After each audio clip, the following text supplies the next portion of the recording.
Should I make a video about making a drum set? Yeah, I could rent a studio, get a nice sounding drum kit in there. On the other hand, yeah, that's it. I'm fine, by the way. Oh. Hey everyone, it's the Municipal Man of Mystery here, and you have understood correctly. We are going to build a customized drum kit for our Beat Buddy out of whatever is in my humble little kitchen here. So that means any tchotchkes, devices, bins, tubs, pots, pans, whatever works. And we're going to make it sound as good as we possibly can. The process is going to work like this.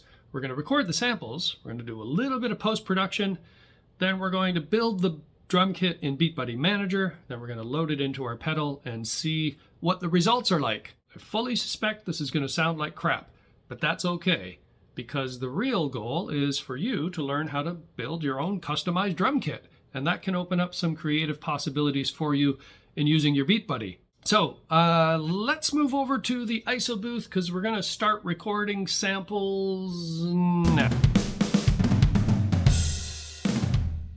Today we're doing the snare. Got a bag of rice. We got a salad spoon, wooden. Another salad spoon, wooden. A massive chopstick. One of them's bound to sound good. We'll pick the best sample. Ooh, that sounded good. No, there's no way that's gonna... Wisp, whisk, the whisk. Get a little bit of crisp up top and a little bit of thud in the bottom.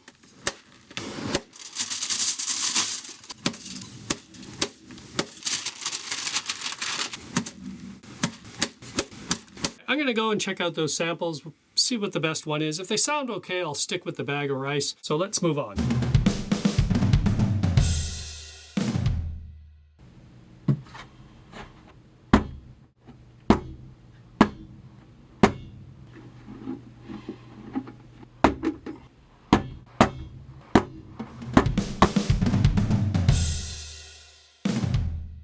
We're ready to move on to the hi-hat. What I've done here is I've taken a couple of pot lids and I've sandwiched them together with some pretty light clamps. I'm hoping to get a little jingle out of them, maybe get a little shine, but I don't think it's going to work. It's probably going to sound like a big clang. Oh, I seem to be going back to the spatula over and over again. It seems to work best. Who knew? All right, let's give it a try. Let's try separating them a bit. There we go.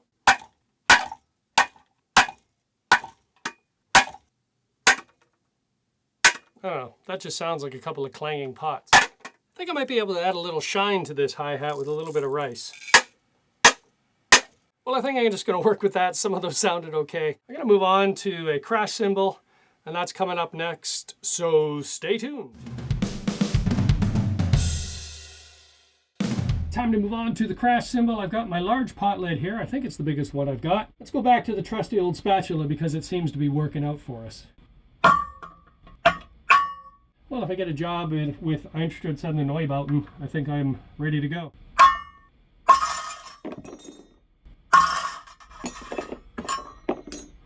You know, I think it lacks some sizzle. So, how do you add some sizzle to a cymbal if you're using stuff in the kitchen? Well, that's simple.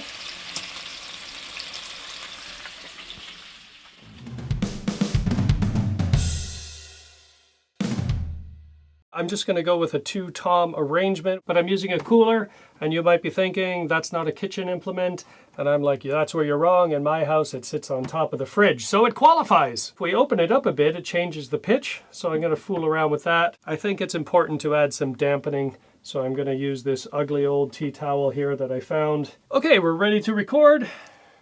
Well,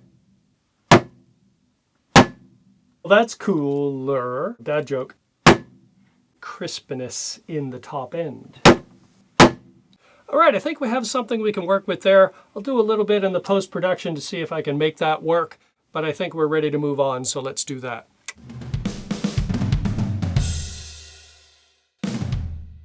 I think I'm going to add one auxiliary drum to this drum kit. I've got the trusty old colander. I don't know what this is. Now that's not a knife. That's a knife. Crocodile Dundee? No? Okay. A whisk. This one's really going to be great. No, it's really not. All right, now that we have all the samples together and our drum kit is somewhat complete, we're going to do a little post-production on these just to make them sound as good as possible. And then once we get all our samples together, we're ready to build our drum kit, put it into our Beat Buddy, and see what it sounds like. So I'm going to move into the editing suite, which is right here for me, and get to work on that. Let's move on. All right, moving on to the next step, which is to pare down all those little recordings we made and find the samples we think sound the best and will produce the best drum kit. Nothing too scientific here. I'm just using my ear. Whatever one seems to turn out the best, that's what I'm using. And I'm doing a little bit of post-production, maybe using some reverb and EQ to fill out the sounds. The other thing I'm doing is making sure that all of the samples have an equal output level according to the level meter, because if you check out my video about volume, one thing we learned was that the sample recording output is what predicts the overall volume of your drum kit, and I would like all the parts of the drum kit to be equal in terms of output. That means gain. Okay? Once I have all that, I'm going to move on to the next step, which is arranging the samples according to velocity range, but we'll talk about that in the next part, so let's move on. All right, the next stage of the game is what you're seeing happening here. I'm taking the samples and I'm making different versions of them because I want to break the velocity range of the drum kit from 0 to 127 into groups of 4. Normally, you'd want more than 4 because the more samples you have, the more subtlety and nuance you can dial into your song. But for the sake of expediency, I'm going to keep it simple at just 4. Another thing I'm doing is I'm cheating a little bit. I'm just using gain adjustments to accommodate the low gain levels to the high gain levels. And normally, you'd want a real recording of a low gain hit and a high gain hit in order to get the full tonal range out of a drum kit, but we're not doing any of that, so we'll just make this work. Once I have all that set, I'm going to export and bounce each of these wave samples, collect them all together, and then I am ready to go over to Beat Buddy Manager and make a drum kit out of it. Let's go over to Beat Buddy Manager and set all this up.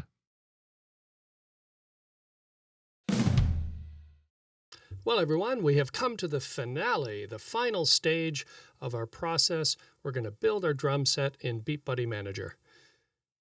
If you look here, I have all of my wave sources organized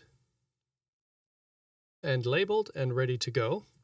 What we want to do is take those samples that we've made and bring them into Beat Buddy Manager and import them into a new drum set that we're going to create.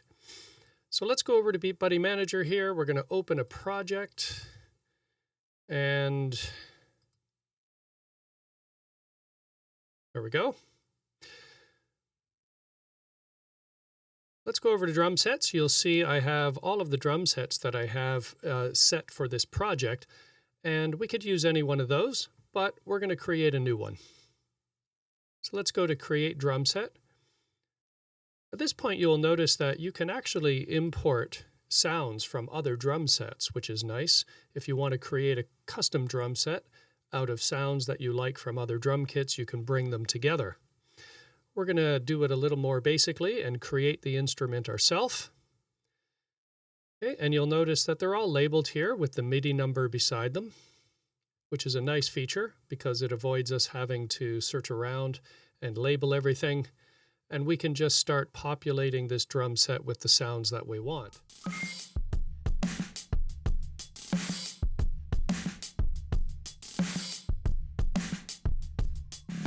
Okay, and now we can bring those samples in and populate each part of the drum set.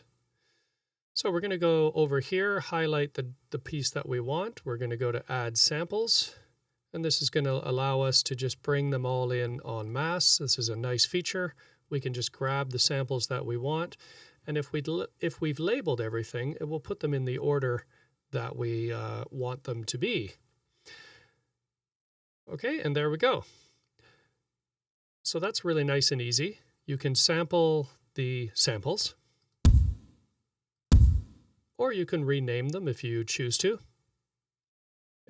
If they are not in the order that you want, you can actually just grab them and move them around. Okay, and that's basically it for the kick drum. So now we can go to the snare, and we'll go through all the instruments in a similar way.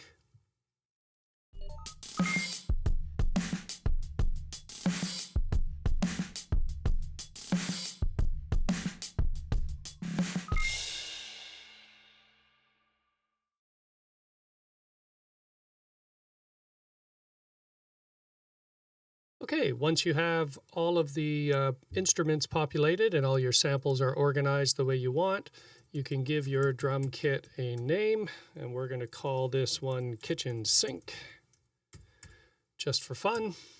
And if you would like to save your drum kit for other projects, you can go down here and export it and save it as a DRM file with your other drum sets, and that will keep all of your changes. Now we are ready to test it out. So let's go back over to our songs. I'm just going to use this rock and blues beat. You can see I have the standard kit. I'm going to switch it to the standard pro because I don't like the snare sound in the standard set, and just see how this sounds in the original style.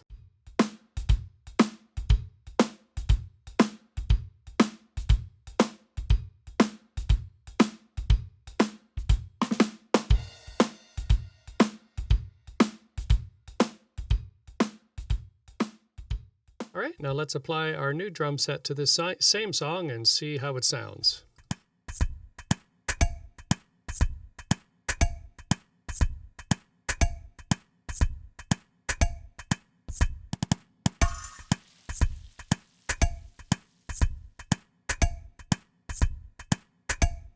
Well, what a project that was.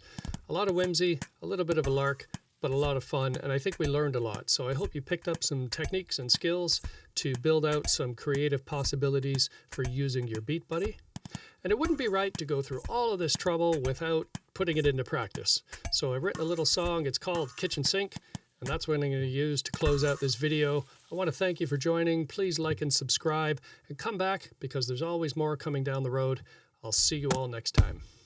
Well, I don't know what went wrong, but I came home from work with all my stuff on the lawn. My telly, my Jordans, and my Nintendo too. I yelled through the window, baby, what did I do? She rolled